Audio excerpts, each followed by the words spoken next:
With horses traveling all over the world for competitions, we decided that this week on Weekly Wonder, we're going to show you how they do it with a look behind the scenes of equine air travel. Horses are incredibly adaptive animals and handle travel far better than you'd expect. Plus, it's sort of amazing the logistics of how it happens. Take a look at this amazing behind the scenes footage.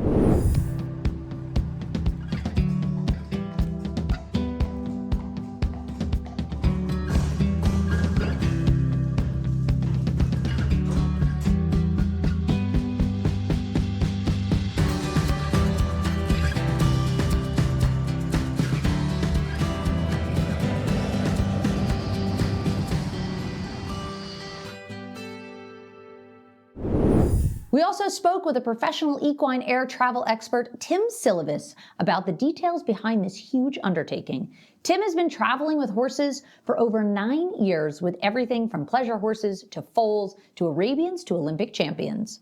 He has seen it all, and we got a chance to catch up with him where he gives us a few pointers about the do's and don'ts of flying horses.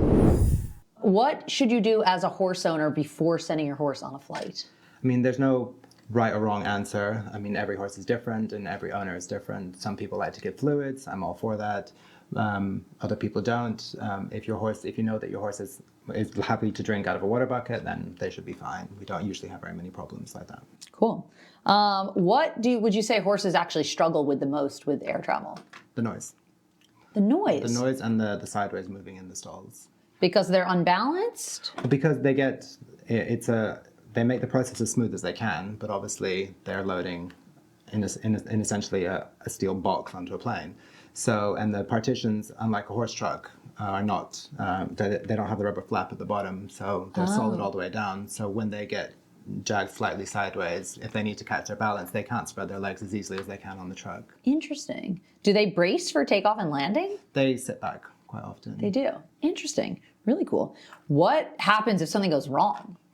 We have our sort of protocol. If need be, we can sedate them. Quite often on the big charter flights for the Olympics, global champions, we have vets on board that can sort of take over the situation. Oh, that's good. So there's always a professional that can on the big oversee. Flights, yeah. Interesting. What would be the most important thing that you should do before sending your horse on a flight? Make sure that they get some rest, especially if it's a long flight. If they're flying to Australia, it's a very long process, and that you don't work the horses too much the day before. And just keep an eye on how much fluid they're intaking the day before, because obviously you want them to be as hydrated as possible throughout the flight. That helps a lot with avoiding travel sickness. Yeah. Do people give a lot of fluids themselves, like extra fluids before they travel? Yes, we don't know exactly what happens to all the horses before they arrive at the airport, but we can see what state they're in when they arrive, and if we think that fluids need to be given, then we can recommend it at the airport.